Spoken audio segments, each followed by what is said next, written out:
بسم الله الرحمن الرحيم الحمد لله رب العالمين ثم الصلاة والسلام على أشرف الأنبياء والمرسلين سيدنا وحبيبنا محمد صلوات الله وسلامه عليه وبعده ولكن سلطان عبد الله محمود معلن كمدة معلمين تلقى معد كمدة Institute for Political Science and Knowledge sida ballantii caadada noo ahaan jiray waxaan rabnaa casharkeena qaybtiisa saddexaad inaan soo galno inaan sii galno insha Allah course xisaabaadka ganacsiga casharkii hore waanu soo dhignay kii ka horeeyay waanu soo dhignay maanta waxaan rabnaa insha Allah qaybta saddexaad inaynu galno sidoo kale ardayda su'aalaha ay soo weydiiyay insha Allah aad iyo aad baan uga mahad celinaya dadkii dhageystay dadkii daawaday dadkii su'aalaha badan naga soo weydiiyay insha Allah arday kasta oo su'aalana weydiiyay waxaanu jecelnahay inaanu kaga jaahil bixinay aanu emailkiisa iyo whatsappkiisa aanu ugu dirnay insha Allah marka laftigaagu video daawanaya ama macalin hadaad u baahan tahay ama hadaad su'aal qabto insha Allah ciwaankeena ama pagekeena noogu reeb insha Allah ama aniga emailkayga ama emailka macadka midnimo institute intaba waa soo dhigi karnaa insha Allah marka maanta casharkeena saddexaad baan sii galeynaa hadduu alla idmo intaan casharka hore gelin waxaan rabnaa casharadii hore bal inaan isku soo xirno si waxa way casharkan aad u fahanto please hadaadan macalin casharadii hore aad la socon waa kugu adkaanaysaa inaad casharkan fahanto casharadii hore raac ku dhufo pageka youtube-ka channelka meel kasta aad ka helaysaa macalin marka insha Allah casharadii hore waxaan ku soo dhignay waa maxay xisaabaad faa'iido intee la eg bay leeyihiin maxaa wax u xisaabinaa ilaahodan beerka been xisaabaadka inta u qaybsamaa saddexda xisaabaadka caalamka loo qaybiyo financial account xisaabaadka ganacsiga accountantiga ilaahodan beerka beeline financial accountantiga cost account iyo managerial account saddexdaas loo kala qaybiyaa saddexdaa waanu soo qeexnay faa'iidooyinka leeyihiin waanu soo qeexnay sidoo kale dadka ka faa'iideysan kara xisaabaadka ganacsiga managerada maamulayaasha bangiyada macaamiisha ganacsatada waxaasoo dhan waa soo dhigna macalin marka insha Allah jazaakum Allahu khayran walaal macaan ka faa'iideyso hadduu alla idmo waqti ma hayno casharkeena baanu hore ka sii galeynaa maanta waxaan rabnaa insha Allah cad qodobkeena inaan ku analyze gareyno ama casharkeena cashar ugu muhiimsan xisaabaadka ganacsiga waa mabaadi'da xisaabaadka ganacsiga afqalaad waxa lagu yiraahdo principles of the account waa qaybta ugu muhiimsan xisaabaadka ganacsiga marka la fiirinayo waayo xisaabaadka ganacsiga waxaa lagu qiimeeyaa first one waa habraacaya systematic lagu qiimeeyo way waa in xeerar jira waa in principles jira waa in law jira waa in qawaaniin jira baa lagu qiimeeyaa haddii mabaadi'da xisaabaadka ganacsiga principleska aad fahansan tahay qaabka wax loo diiwaangeliyo qaabka wax loo habeeyo qaabka macaamiisha loo diiwaangeliyo transactionada mabaadi'da qaababka loo raaco nidaamka shuruucda habraaca systematica waxaasoo dhan haddaad fahanto accountantigu waxa weeye waa mabaadi'da xisaabaadka ganacsiga marka insha Allah casharkeena waa sii gudagalaynaa laakiin inta aynan gudagelin sharaxaadda mabaadi'da waxaan wax yar dul mari doonaa wuxuu yahay mabda waa maxay what's the mabda muxuu yahay maxaad ka fahansan tahay mabda aan qeexno insha Allah waa qaanuun ama xeer la isla qaatay oo la qabtimo leh macnaha systematic waa hab isdaba yaal oo qawaaniin iyo hab nidaam loo raaco leh marka la qabanayo ama shaqo la isla yaqaan hadba mabaadi'da xisaabaadka ganacsiga waa shuruucda la raaco oo lagu shaqeeyo marka laga hadlayo cilmiga xisaabaadka ganacsiga waxaa sidoo kale la oran karaa waa shuruucda aas-aaska u ah marka la xisaabinayo ganacsiga iyo macmiilkiisa sida qaabka wax loo diiwaangeliyo transactionada qaabka loo geliyo qaabka wax loo tixraaco qaabka wax loo geliyo nidaamyada principleska mabaadi'da qaababka waxa weeye qofka macmiilka kula qaabkaad waxa weeye transactionada dhici lahaayeen double entry oo casharkeena noogu dambeeyo noo soo socdo mabaadi'da kale xisaabaadka ganacsiga waxaasoo dhan barnaa insha Allah inaan ka hadalno marka principles guud baan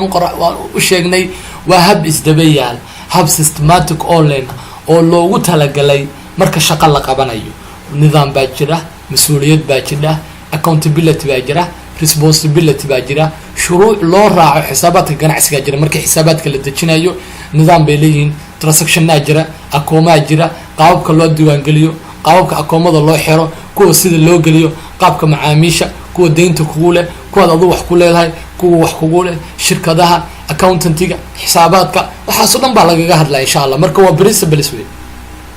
marka mabda'i koowaad baanu galaynaa ama qodobka ugu horeeyay baanu galaynaa mabaadi'da xisaabaadka ganacsiga mabda'an waxa la yiraahdaa nagaanshaha going concern bariya waa fikrad oranaysa in baaritaan lagu sameeyo shirkadu ma sii shaqayn kartaa ugu yaraan kal xisaabeedka muddo xisaabeedka soo socda mise ma shaqayn doonto si mulkiilayaashu go-aan uga qaataan. tusaale ahaan for example shirkada marka xisaab xirka sanadeedka la sameynayo waxaa khasab ah in fikirkan lagu daro qoraalka ama xogta dhaqaale oo la cadeeyo xaalka shirkada iyadoo markaas la oranayo shirkadu awood ay ku sii shaqayso mustaqbalka waa ay leedahay ama ma laha awood ay kusii jirto iyagoo ku saleynaya xaalada dhaqaale ee shirkada. waa qodob aad iyo aad very important waxa weeye ganacsiga u muhiima marka aad xisaabaadka dejisay yeerka deshay financial waxa weeye balance sheet-ka dejisay xisaabaadka kala deshay income-kii dejisay kharashkii dejisay dakhligii kusoo galay markaad kharashkii ka jadhay xisaabaadka kala dejisay waxaad cadaynaysaa oo balance sheet-ka ku cadaynaysaa in sanadka dambe ay shirkadu shaqayn ka dhig inaysan shaqayn karin baad ku cadaynaysaa. qodobkani mabda'a nagaanshaha wuxuu noo sheegaya ama noo qeexayaa inaad qiimeyso evaluation ku samaystay estimate xaalada dhaqaale ee shirkadu ku jiro. sanadka hore hadaad xisaab xir samaysay sanadka dambe shirkadu ma gaari kadhaa aqoon waxa weye intee haysataa profit intee ma faa-iiday ma khasaadhay ma sii socon doontaa waxa weye suuqa ma kusii jiri doontaa waxaaso dhan baa ku analyse garaynaysa. mabda'a labaad haddii aynu fiirino waa mabda'a aqoonsashada acro concept. mabda'an insha allah waa mabda'a ugu muhiimsan baan is oran kara kulli waa muhiimsan yihiin macalin mabda'a kale kama dhaco kulli waa very talent wey macalin. mabda'an waxaanu oranaynaa ama wuxuu oranayaa wixii kharash ah ee la tiinbado micnaha la isticmaalo balse aan weli la bixin lacagtoodii ama wixii dakhli ah ee la xoogsado balse aan weli lacagtoodii soo xaroon waa in loo aqoonsadaa sidii in lacagtaasi soo xarootay. hadday kharash ahayd waxaa laga soo qaadayaa in la bixiyay xilliga macmilaadku dhacay. miinis waxay la micno tahay macalin la sugi maayo waqtigii transactionku dhacay. transactionka baa muhiim iyo base iyo aasaas u ah wax kasta. mabda'an haddii even kuu yimaado for example oo kale qof baad kuu yimi ganacsadaa tahay waxaa gadaa productiga burka saliida waxaasaad gadaa marka qofaa kuu yimi hadduu qofka kuu yimaaday ama dayn waxa kaaga qaad ama cash waxa kuu siiyo transactionkaas isla markaas u dhacaya la dhihi maayo hebel lacagna ma uusan siine aanu la sugno markuu lacagtana siiyo transactionka hadhaco la oran maayo laakiin halkaasa transactionka lagu diiwaangelinaya. mabda'an waxaa aasaas u ah diiwaangelinta inay ku xiran tahay oo keliya in diiwaangelinta qofka la diiwaangeliya transactionka dhaca keliya ku xiran tahay marka macmiilku dhaco balse aysan ku xirnayn marka lacagta la bixiyo. hadday kharash ahayd ama ay soo xarootay hadday ahayd dakhli laba arrimood ayuu si gaar ah xooga u saarayaa mabda'an kuwaas oo kale ah dakhli amindhaafe iyo kharash amindhaafe. micnaha minis labadan waa laba ugu muhiimsan dakhli amindhaafe micnaha afka qalaad waxaa lagu yiraahdaa accrual income baa la yirahdaa. kharashkana waxaa lagu yirahdaa accrual expense. micnaha dakhli amindhaafe waxay micnihiisu tahay ama micnaheedu waxa weeye waa dakhli aad xoogsatay balse aadan helin dheeftiisii wey. for example oo kale adiga waxaad gadaa ama for example oo kale waxaad tahay shirkada constructionka oo kale guryahaad dhistaa waxa weeye wadooyinkaad dhistaa hebel aad taqaano ama saaxiibka oo Axmed Faarax Cali la yiraahdo baa wuxuu ku yiri waxaan u baahanahay gurigaas daara guriga Faarax Cali kusoo horjeeda ama buqcada inaa ii dhisto lacagtana waxaan ku siinayaa bishan hayno hadda ku jirno November bisha ku xigta baa lacagta ku siinaya. marka jaaw shaqadii waanu qabanay gurigii waanu u dhisnay gurigii daarti waanu dhisnay dabaq bay ahayd constructionkii oo dhan baanu galnay laakiin lacagtii miyaana la siiyay waa maya laakiin waa kharash ama dakhli aan anagu xoogsanay balse laakiin aan weli dheeftiisii helin wey. iyo kharash amindhaafe waxaa laga wadaa for example oo kale waa kharashaad adood gashay laakiin weli aan lacagtiisa bixin. for example oo kale shirkada constructionka baa waxay soo qaadatay qalabkii ay ninkan guriga ugu dhistay oo kale soo qaadatay iyaduna Faarax Cali bay guri u dhistay agabkii ay gurigan ku dhistana shirkad la yiraahdo LTD bay waxay kaga soo qaadatay dayn ahaan waa kharash laakiin kharashkan lacagtiisi maanan bixin marka waxa la kharash amindhaafay iyo dakhli amindhaafay wey. مبدأ متانينتا matching principles باليراد وأصلا رنتي وحوي وقيحيا مبدأ أني سجود هدان أشرحنه وإن حليه خرجك لقى سند كان لقوا متانية دخل يسوع حراضي معناها سند كان كالحسابات كان خرج انت عليك دخل انت عليك بنص حراضي خرج انت عليك نواقل مركا لديه ما يسند كدنبه soo socda ama bisha dambe soo socota baanu kharashka bixinayna sanadka kal xisaabeedkan la galay sharciga waa ka mamnuuc principle of accounting waxa uu qodobkan oranaya matching principles wuxuu oranayaa kharashkii la galay kal xisaabeedkan waa in dakhliga laga jaro muhiimadiisu waa inta mabda'an wuxuu oranayaa wixii kharash ah ee la tiimbaday miinis la isticmaalay kal xisaabeedka waa in dakhliga isla kal xisaabeedka la xoogsaday lagu mataaneeya oo laga jara for example tusaale kal xisaabeedka 2014 waxaa la xoogsaday dakhli dhan $250,000 baa waxa way la xoogsaday sidoo kale waxaa kharash ahaan loo galay 190,000 baa kharash ahaan loo galay kharashkaas waa in laga jaraa isla kal xisaabeedka kharashkan 190,000 kal xisaabeedka 2014 la galay la oran mayo kal xisaabeedkan ama kharashkan 190 ka sanadka dambe 2015 ha laga jaro la oran mayo waa mamnuuc bay principles of accounting ka tahay marka 190 kan kal xisaabeedka wixii la xoogsaday oo dakhliga laga jaray $250,000 bad waxa ka jaraysaa $190,000 minis waxa u maleynayaa $60,000 inay soo harayso kharashkaas waa in la gala waa in laga jaraa isla kal xisaabeedkaas dakhliga soo xarooday ee aan laga jarin kal xisaabeedka soo xaroon doona xitaa haddii kal xisaabeedka dambe la bixin doono waa in kharash ahaan loogu dalacaa kal xisaabeedka kharashka la galay waa in haddii la oran maayo kharashka intaasaanu galnay waa in sanadka dambe la oran maayo laakiin waxaa la oran karaa haddii la rabo in sanadka dambe lagu daro waa in kharash ahaan loogu dalacaa saasuu sheegaya mabda'a joogteynta consistency baa la yiraahdaa wuxuu oranayaa mabda'ana joogteynta waxa laga wadaa waa in nidaamkii aad sanadka hore iyo shuruucdii aad sanadka hore ku shaqaysay aad sanadka hore ku maamushay xisaabaadka ganacsiga waa inaad sanadkana ku maamushaa if haddii aysan wax soo bixin ya haddiisan meesha daruuri uusan imaan wixii soo baxa iyada waa meesheeda oo aan la isla asgaraynaya laakiin basically shuruucdii aad sanadka hore xisaabaadka ganacsiga u deganeed oo aad u marto waa inaad sanadkana u madhaa ilaa ay duruufay jidha ma ahaneed qodobkana intaasuu sheegayaa wuxuu oranayaa shuruucda xisaabaadka ee shirkadu ay isticmaalayso waa inay ahaadaan kuwa si joogto ah loo isticmaalo mar kasta iyo xaalad kasta mar kasta waa in si joogto ah consistency loo isticmaala waa in hab isdaba yaala oo nidaama oo loogu talagalay shuruucda principle of accounting inuusan ka boodin shuruucda xisaabaadka ganacsiga u degan shuruucda xisaabaadka waa ay badan yihiin shirkad kasta qaybta ku haboon ayay isticmaashaa sidaas darteed lama ogola inaad shuruucda xisaabaadka aad baalmartid haddii ay dhacdo waxaa imaanaysa khalkhal xisaabeed ayaa shirkada ku imaanaya marka waa inaad ka gaashaamataa wax kasta oo dhici kara shuruucda sanadka hore aad madhay waa inaad sanadkana madhaa haddii for example ay kale ay wax dhacaan ay wax isbedelaan principles isbedelo haddaad softwareka ka guurayso haddaad manualka ka guurayso iyada waa caadi nidaam kale aad dejinaysanaysaa xeerar kale aad dejinaysanaysaa qawaaniin kale aad dejinaysanaysaa nidaam kale oo shuruuca oo principles accounting baad dejinaysanaysaa laakiin shuruucda principleska marna kama tegi karin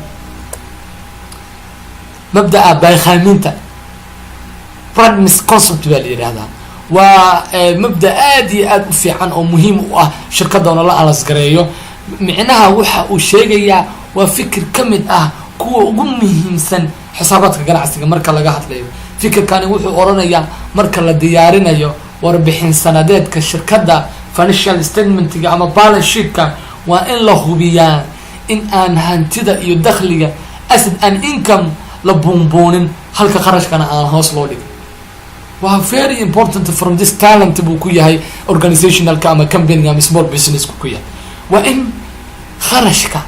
iyo hantida iyo dakhliga waa in la buunbuunin kharashkana hoos loo dhigin waxaan audit baa kala xisaabtamay haddii shirkadaadu shirkad professional tahay hadduu company-gaagu company professional yahay meesha waxa uu imaanaya audit hanti dhowra imaanaya waxyaalo badan baa la fiirinaya examination baa la fiirinaya transactionada sida loo qaaday baa la fiirinaya haddii aad buunbuuniso dakhliga ama haddii aad buunbuuniso income-ka kharashkiina aad hoos u dhigtay waa lagula xisaabtamaya meesha audit baa yaala, waa la xisaabtamaya, kharashaadka baa la fiirinaya, wixii kharashaad ahaa oo aad hoos u dhigtay iyo wixii aad ka tagtaba dib baa loosoo dalacaya oo meesha audit baa yaala. haddii is yiraahdo ninka CEO-da ama managerska waxyaalaha dakhliga hoos u dhiga, waayo de company-ga ama organizationalka ama businesska dad baa shareholdersa, dad baa waxaan iskale, sanad kasta dad baa informationka waxaa loo gudbinaya. marka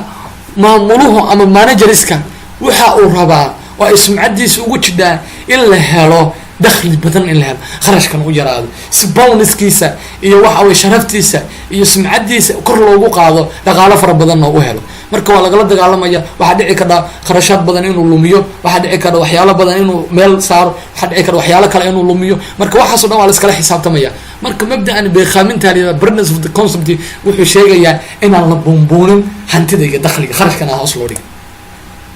mabda'a dhamaystirka xogta completeness baa leedahay. fikirkani wuxuu oranayaa xogta la diwaan gelinayo markasta inay tahay mid dhinac kasta ka dhamaystiran haddana sax ah. xogta kala dhiman aan saxda ahayn waxay keenaysaa kalsoonidii lagu qabay xogta kale ay hoos u dhacdo, sidaas darteed ay keento in lagu qanci waayo xogtaas. waa in marka aad wax ganacsanayso ama transactionkan uu meesha yaallo, xog dhamaystiran oo saxa waa inaad haysa. hebel baa wuxuu iga qaatay dayntaas, hebel magaciisa waa kaa, lambarkiisa waa kaa, xaafadiisa waa taa, hebel baa mas-uulka ah, transactionalkaasu leeyahay, halkaasuu degan yahay. waana xog muhiima u haysaa qofkii, haddii kale waxa weeye waa lagu qanci waaya xogtaada. marka xog completenessna waa inaad diyaarisaa.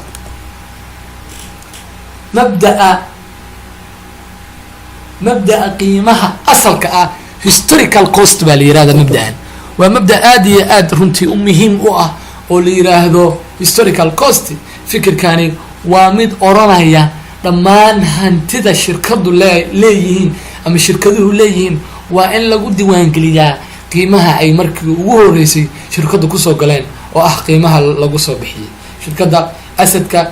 waa in sanadkii hore ama shirkada suuqa waxa ay kusoo gashay qiimaheedu waa in la ilaaliya, waayo meesha waxaa yaala exchange value, saami, kharashaad, waxaasoo dhan ba meesha imaanaya. marka qiimihii ay shirkadu kusoo gashay suuqa waa in very important for this talent ogriya.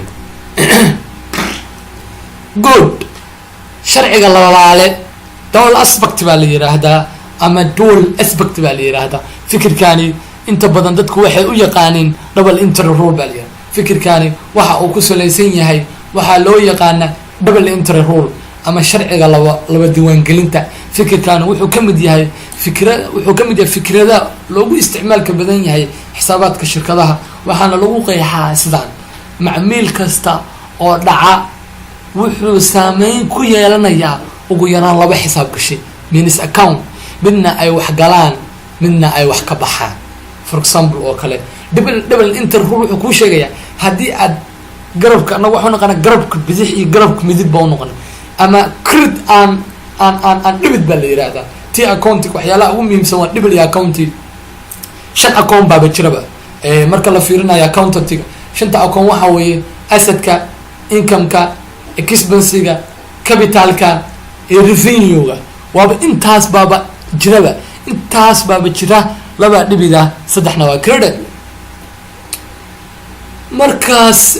waxaa la rabaa for example oo kale haddii aad hebel ama account aad transaction qaado oo tiraahdo dhibid baan geliyay, laabudda ama very important waxaa waajib compulsory kuwa ah kan kalena inaad waxa weeye aad geliso. for example oo kale hebel baa wuxuu kuu keenay ama hebel baa wuxuu cash kaaga iibsaday gaari. for example oo kale insha Allah waxaan isku dayeynaa casharka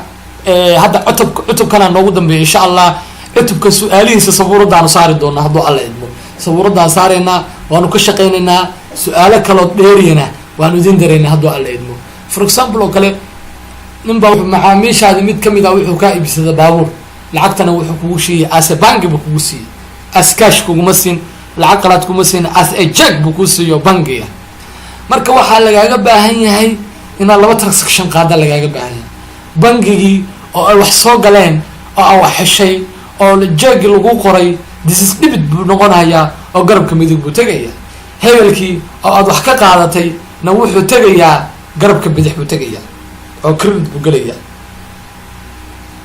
waxbaa kaa baxay waxna waa kusoo galeen debit waxaa kuu galaya bangigaagii creditna waxaa kuu galaya macaamiishaadi macaamiisha sababta maxay tahay creditka loo geliyay sababta creditka loo geliyay waxa weeye akoonka macaamiisha waxay ka yaraadaan ama lacagtooda ka yaraataa ama kharashku ka yaraadaa qaybta creditka debitkana waa ka bataan bangigana hadday wax kusoo galaan waa sax bangiga waxbaa kusoo galay debit wey hadday wax kaa bixi lahaayeen laakiin credit buu noqon lahaa dhinaca garabka bidix baa ka saari lahayd laakiin hadday wax kusoo galaan wax kusoo galaan debit bay kuu galayaan. والسلام عليكم ورحمة الله وبركاته. انت سمعت عشر كأنه كو أجيها مبادئ حسابات كجنا حسيقة عتب كأنه كواد هل كان سنو قولا ما هذا الله يدمو إن شاء الله عتب كل وقت بنقلنا دبل انتريجا سلكت حسابات كان قلنا إيكويشن كا بانو قلنا هدو الله يدمو إن شاء الله مركز أسد يكون حقول يجي هاي كابيتال بلس لايبيلتي وانو إن شاء الله قلنا عتب كان واحد جعلنا هنا نصبور ده صارنو أرديدي إن شاء الله وحول سؤالها نسوي دينا واحد جعلنا هاي inaan su'aalahoodii emailkooda aan ugu jawaabnay hadduu alla idmo waana kasoo dhiiban karnaa su-aalahaaga su-aalahaad u baahan tahay waanu kaaga jahal bixinaynaa insha allah macadku wuxuu kugu soo dhaweynaya macadka daraasaadka siyaasadda iyo horumarka ee midnimo institute for political science and knowledge kusoo dhawow insha allah macadku wuxuu ku haya waxbarasho bilaasha insha allah waxyaalo badan buu bixiyaa macadku hadduu alla idmo marka noogu soo dhawaab xisaabaadka ganacsiga intaasaanu insha allah kusoo afmeeraynaa casharkeeni. Assalaamu calaykum waraxmatullahi wabarakatu.